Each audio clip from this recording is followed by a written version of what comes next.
Assalamualaikum warahmatullahi wabarakatuh. Halo Sobat Warta Kota, jumpa lagi dalam program Poltalk, Politik Talk Warta Kota. Pada kesempatan hari ini saya akan ngobrol-ngobrol dengan pimpinan partai politik yang menguasai kursi DPRD DKI. Kita akan ngobrol seputar kebijakan partai, kemudian isu-isu di Jakarta, dan nanti juga kita akan bicara seputar sikap partai terhadap eksekutif di DKI Jakarta. Assalamualaikum, selamat sore.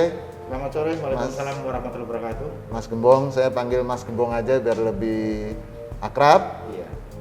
Beliau adalah sekretaris DPD Partai Demokrasi Indonesia Perjuangan DKI Jakarta.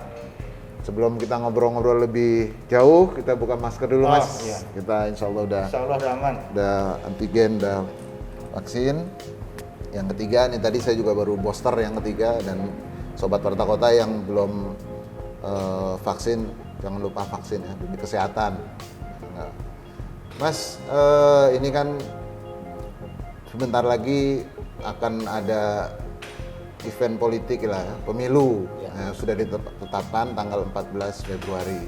Nah, kira-kira ada nggak strategi atau strategi apa yang akan dilakukan oleh PDI Perjuangan dalam menghadapi pemilu tahun 2024 ini?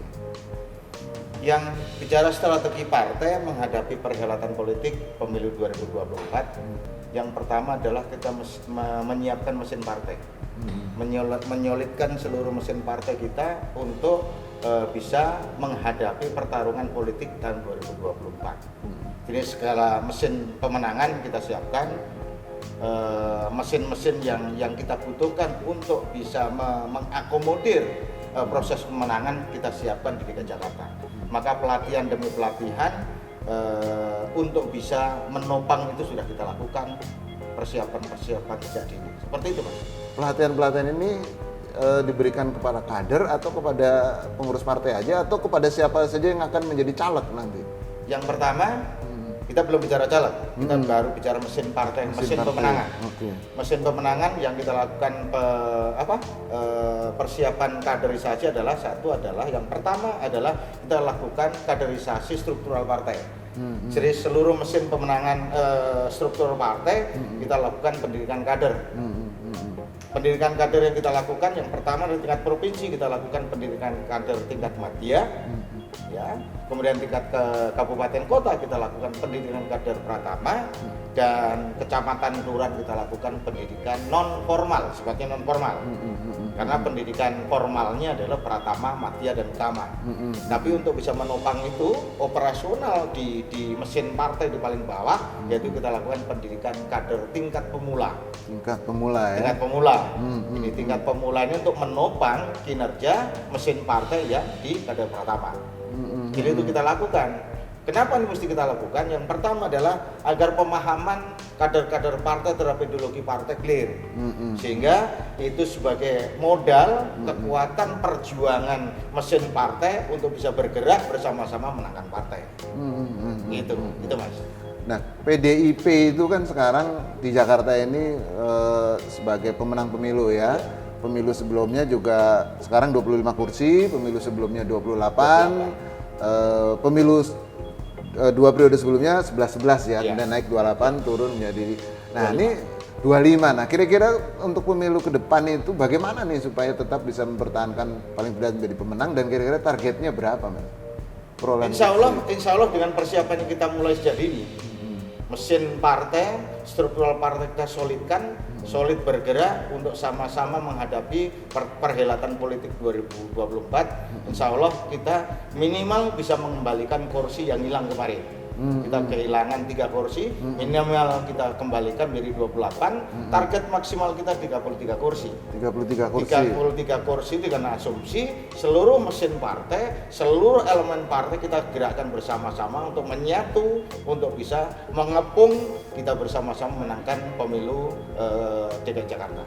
Insya Allah itu potensi ke arah sana sangat kuat. 33 kursi artinya setiap dapil minimal ada 3. Betul. Bahkan ada yang 4 artinya, karena Jakarta ada 10 dapil. Ya. Gimana caranya tuh, Mas? Itu kan 30%. Iya. 30% lebih artinya kan? 30% kurang, karena kita 106. Oh iya 106 ya. 106, Oke. 30% Ya 30% lah kurang. sekitar ya. Rasional tidak? Sangat rasional. Misalkan contoh di Dapil Jakarta Timur, rata-rata kita masih memiliki sisa suara. Oh, Jakarta oke. Timur tadi 3 dapil, 3 daerah pemilihan, masing-masing mendapatkan 2 kursi.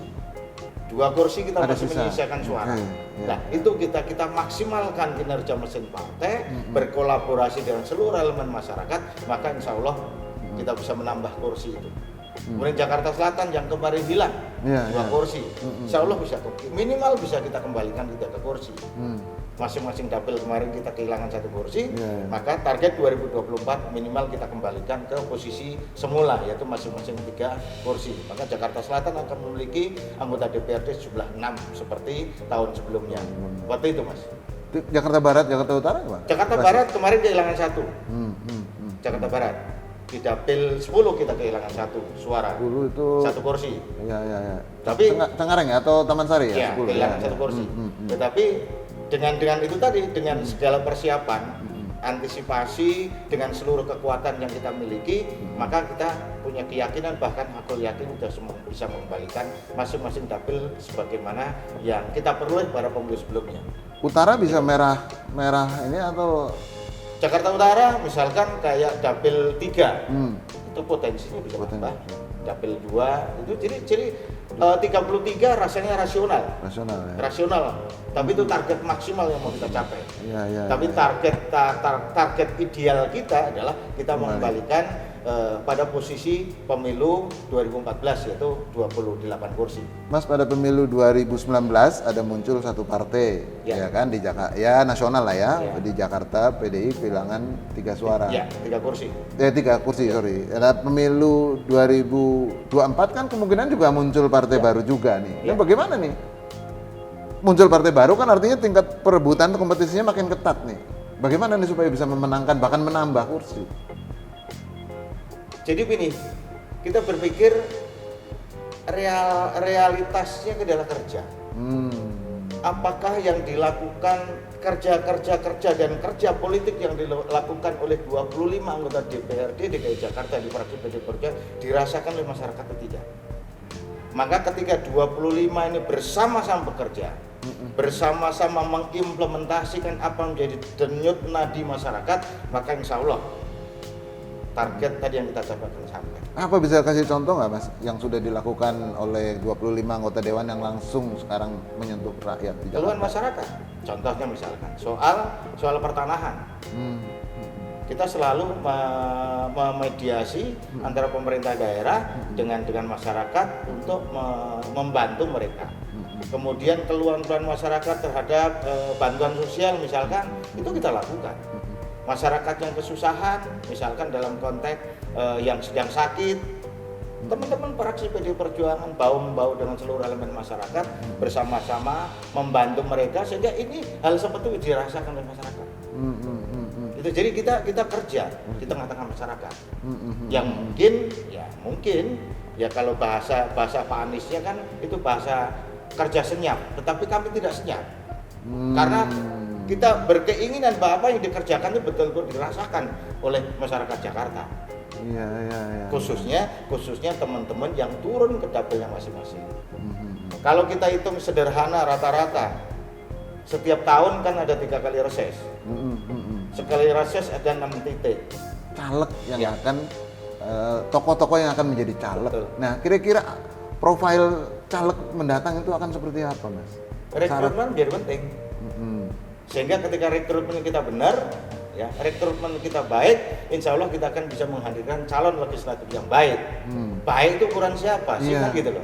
Baik ukuran siapa? Tentunya adalah baik untuk 2 ukuran untuk kepentingan partai dan ukuran untuk kepentingan masyarakat. Kan gitu loh.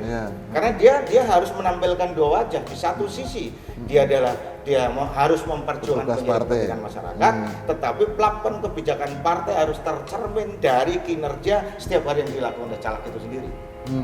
Jadi gitu Mas. Jadi mereka harus mengimplementasikan kebijakan partai melalui kerja-kerja yang dilakukan di lapangan. Gitu, Mas. Nah, apa misalnya contoh atau indikator-indikator baik itu apa yang kira-kira bisa dilihat? Apakah misalkan harus anak muda ataukah harus misalnya tidak pernah tersangkut kasus? Apa misalnya apa kira-kira indikatornya? Yang pertama, partai harus juga mengikuti perkembangan zaman. Tren ini kan juga partai harus Ya. melihat juga. Ya, ya. Kita nggak boleh menutup diri bahwa hari-hari ini adalah eranya anak muda. Oke. Tentunya partai juga akan mengadopsi itu, tetapi bukan sekedar muda ya. Bukan hanya sekedar muda, tapi muda yang punya potensi, muda yang punya pengalaman, muda yang memang mereka memahami terhadap ideologi partai. Jadi memang kita bukan anti terhadap anak muda, tetapi memang betul-betul anak muda yang perlu kita seleksi betul agar muda bukan sekedar muda. Tetapi sekali lagi kita juga masih butuh kader-kader senior dalam rangka untuk bisa menguatkan jati diri kepartaian kita, sehingga yang dikerjakan di lapangan betul-betul sesuai dengan plafon perjuangan partai. Gitu Mas. Jadi kombinasi Mas, nggak bisa hanya satu sisi. Gitu. Apakah isu Partai Wong Cilik itu akan tetap menjadi tagline-nya PDI atau berubah partai milenial atau partai apa misalnya di era sekarang? Itu kan jati diri. Jati diri. Saya pikir kita juga tidak boleh lah membedakan antara besar dan kecil. Tetapi kenapa waktu itu PDI Perjuangan menjadi julukan partainya Wong Cilik? Padahal kita tidak boleh membuat kelas itu. Iya. Kita nggak boleh buat kelasnya Wong Cilik, ini kelasnya Wong Gede, nggak boleh itu. Kita nggak itu, cuman itu sudah terlanjur terbranding bahwa PDI Perjuangan partai Wong Cilik. Kenapa PDI Perjuangan terkenal dengan partai Wong Cilik? Karena yang kita perjuangkan adalah rakyat kecil, yang saat itu rakyat tertindas, rakyat di pinggir rel kereta api, rakyat di pinggir kali, itu yang kita angkat. Maka trennya saat itu adalah PDI ini partai Wong Cilik. Tetapi sekali lagi PDI Perjuangan tidak boleh membuat kelas, wah ini kelasnya Wong Cilik, ini kelasnya Wong Gede. Dalam konteks perjuangan kepartaian kita harus meramu semuanya untuk kepentingan partai, bangsa dan negara. Gitu Mas. Iya. Salah satu ideologi partai yang sering disuarakan kan konsep gotong royong lah ya.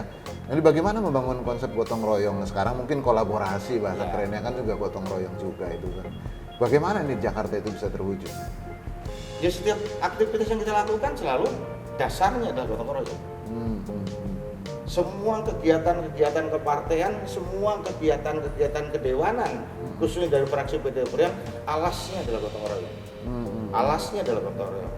Sehingga ketika misalkan kayak kemarin, ketika rakyat Jakarta sedang sulit-sulitnya, ketika pandemi kemarin puncak, apa yang kita lakukan? Gotong royong, membantu masyarakat yang sedang isoman.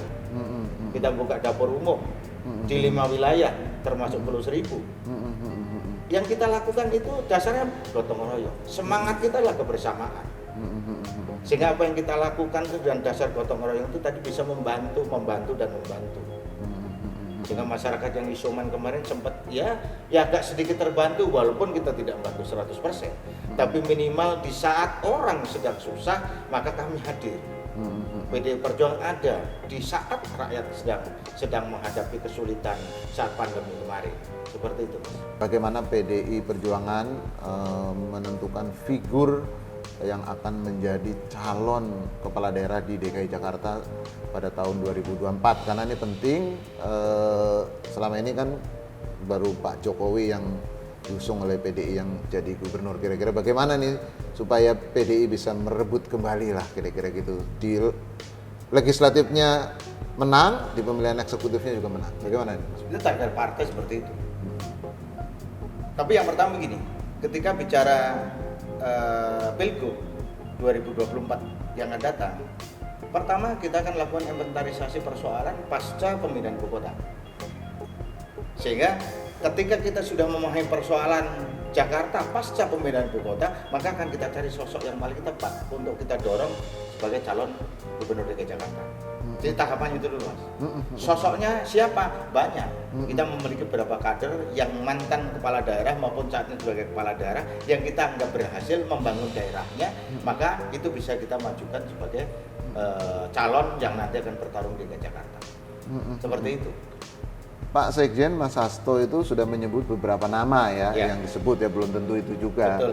Dan semua calon-calon yang disebut itu kebanyakan, bukan kebanyakan, semuanya ya memang bekas kepala daerah di daerah. Ya. Kenapa menyebut atau mengusulkan orang dari luar daerah lah ibaratnya begitu? Kenapa enggak Mas Gembong misalnya kader PDI di Jakarta atau siapa gitu misalnya yang asli Jakarta misalnya begitu? Kalau bicara kesempatan, semua punya kesempatan yang sama. Tapi ngelihat realita bahwa tantangan Jakarta jauh berbeda dengan daerah lain, maka konsekuensi logis yang harus diambil oleh partai adalah mencari sosok yang memang punya kemampuan kualifikasi lebih. Lebih dalam arti untuk bisa mengentaskan persoalan Jakarta yang sangat kompleks. Gitu lah Mas. Jadi kalau Pak Sekjen menyampaikan itu bahwa pengalaman keberhasilan dia sebagai memimpin suatu daerah, saya kira itu realistis untuk menghadapi Jakarta yang punya tantangan lebih berat tadi. Gitu. Mas Gembong dan teman-teman kader partai di Jakarta sebagai tuan rumah apakah cukup legowo kalau nanti ada orang luar yang kemudian memimpin Jakarta misalnya? Sebagai kader partai tidak ada pilihan. Karena keputusannya adalah memang menjadi keputusan Dewan Pimpinan Pusat Partai.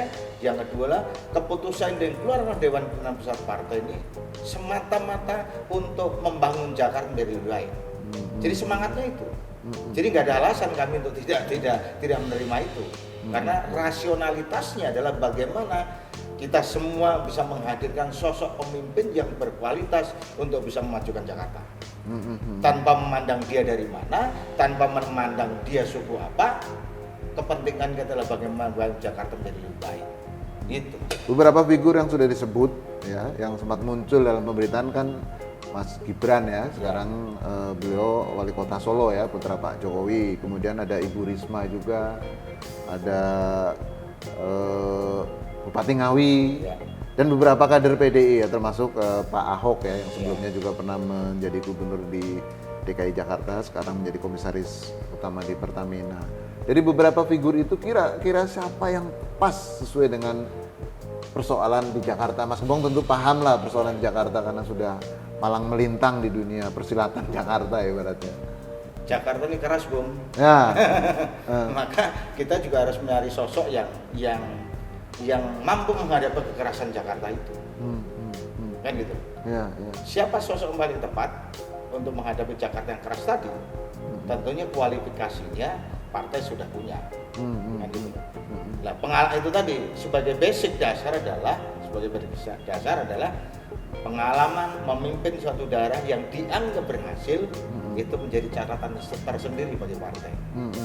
Apakah harus seperti itu? Ya belum tentu juga. Karena bisa saja orang yang tanpa punya pengalaman memimpin suatu wilayah kemudian dia calonkan oleh partai bisa-bisa saja. Tapi sekali lagi catatan kritisnya adalah bahwa pengalaman sebagai catatan sebagai rekam jejak yang bersangkutan untuk bisa ditetapkan sebagai calon. Gitu loh Mas. Nah, Jakarta keras, tapi kalau kita melihat atau cerita-cerita selama ini kan Solo dikesankan sebagai orang yang lemah lembut segala macam. Artinya mungkin Solo nggak masuk persyaratan itu ya Mas Gembong. Atau misalnya kalau perempuan juga dikesankan lemah lembut. Artinya figur perempuan itu nggak pas untuk memimpin Jakarta atau bagaimana, punya pandangan lain Mas Gembong? Itu bukan soal karakteristik yang seperti itu, tetapi persoalannya yang keras. Jadi persoalan yang keras itu kan bukan harus dihadapi oleh orang yang meluap-luap kan, nggak harus gitu juga. Persoalan keras bisa juga dihadapi orang lemah lembut, sehingga bisa lumer kan gitu juga kan gitu. Jadi persoalan yang keras tetapi harus dihadapi dengan orang yang betul memahami persoalan yang keras tadi gitu loh Mas, maksud saya. Itu. Artinya persoalannya keras bukan berarti figur yang dibutuhkan atau pemimpin yang dibutuhkan juga yang main hantam kromo ya, bukan ya? Ya prinsipnya adalah ketika dia memahami persoalan, maka dia akan mencari solusi. kan gitu. Ya. Kalau kita calonkan, kemudian dia masalahnya aja nggak tahu, persoalannya aja nggak tahu, dia tidak akan mencari solusi bagaimana mengatasi persoalan itu. Makanya yang dilakukan adalah pekerjaan bersifat rutin saja. Nah, kita harapkan adalah orang yang memahami persoalan, sehingga dengan persoalan yang dia pahami tadi, dia akan mencari terobosan, yang pada akhirnya terobosan itu demi kepentingan rakyat Jakarta untuk yang lebih maju. Kalau misalkan incumbent yang ada sekarang ini mencalonkan kembali, apakah mungkin PDIP itu mendukung? Itu kewenangan DPP. Kalau soal apakah mungkin yang saat ini menjabat dicalon oleh PDI Perjuangan, dalam dunia politik kan tidak ada yang tidak mungkin. Tetapi itu semua soal penetapan untuk menjadi domainnya DPP. Tugas kami di DPD hanya memberikan masukan bahwa inilah persoalan Jakarta. Saran kami yang tepat adalah orang sosoknya yang seperti ini. Orangnya siapa? Ya DPP yang menentukan, gitu Mas. Oh, gitu. Ya siapa tahu langsung usulkan juga, misalnya gitu. Itu. Ya, Kita nggak boleh lancang, itu bukan kewenangannya.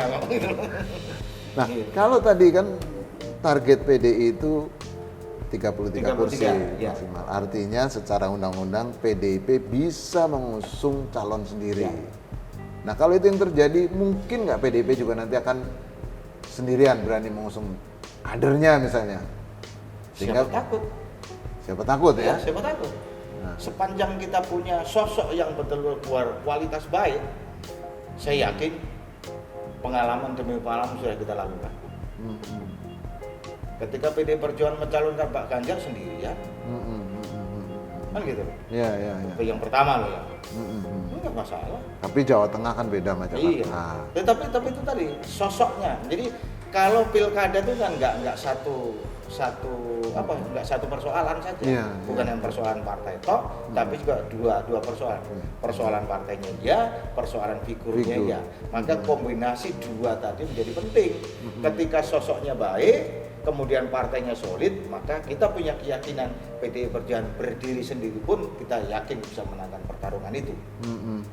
Tapi kombinasi yang baik ya antara sosok yang diusung oleh partai dengan kekuatan mesin partai yang solid untuk bisa menangkan itu. Ada suara-suara kalau di publik itu kan ada yang juga mengendaki atau suara lah namanya suara netizen itu Pak Ahok kembali lagi di Jakarta misalnya.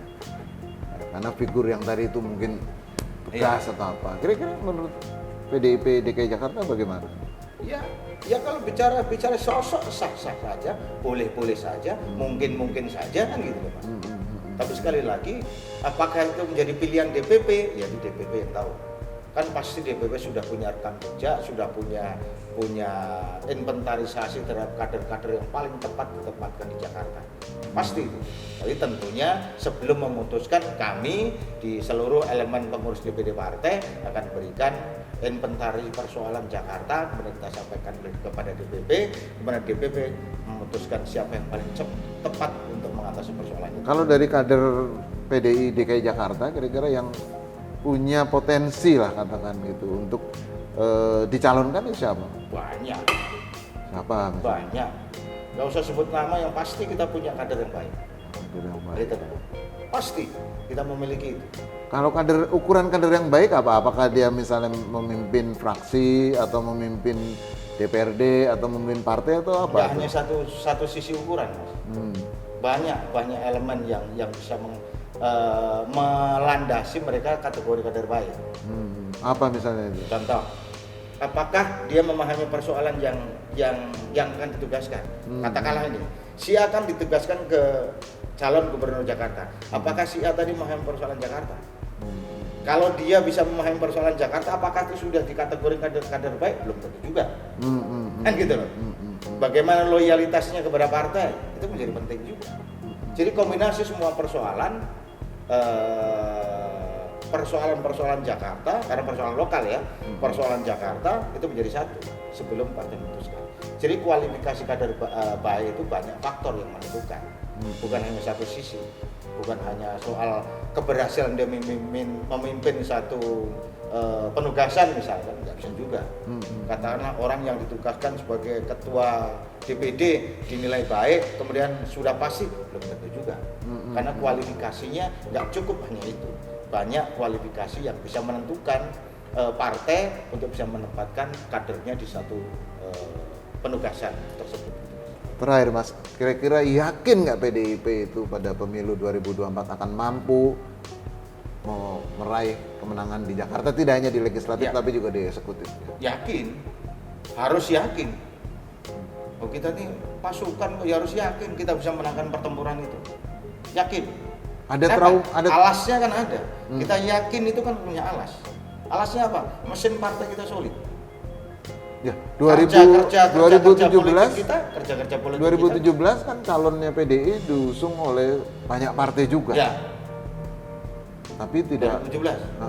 Beda Mas, kecelakaan itu. Kecelakaan itu nggak bisa buat cerita itu. Itu nggak bisa buat cerita. Dan itu nggak bisa buat ukuran.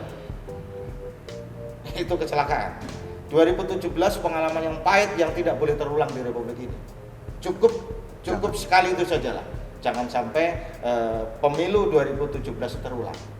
Karena itu menyakitkan dan merusak tatanan kehidupan kita semua. Tidak hanya di Jakarta. Bukan hanya di Jakarta. Dan kita sama-sama berdoalah mudah-mudahan hal seperti tidak terulang sehingga kerukunan antar umat, kerukunan antar warga, kerukunan antar golongan dan semua bisa kita pelihara dengan baik. Karena perbedaan itu sebenarnya kekuatan kita bersama. Gitu Mas. Jadi semua untuk satu untuk semua kira-kira gitu. Cukup lah, itu cukup di 2017 cukup lah buat pengalaman kita semua. Ya. Gitu. Terima kasih Mas Gembong. Sama-sama, makasih Mas. Terima kasih. Demikian Sobat Warta Kota, obrolan politik kita hari ini dengan pimpinan Partai Politik PDI Perjuangan DKI Jakarta. Sampai ketemu dalam program Poltalk berikutnya. Assalamualaikum warahmatullahi wabarakatuh.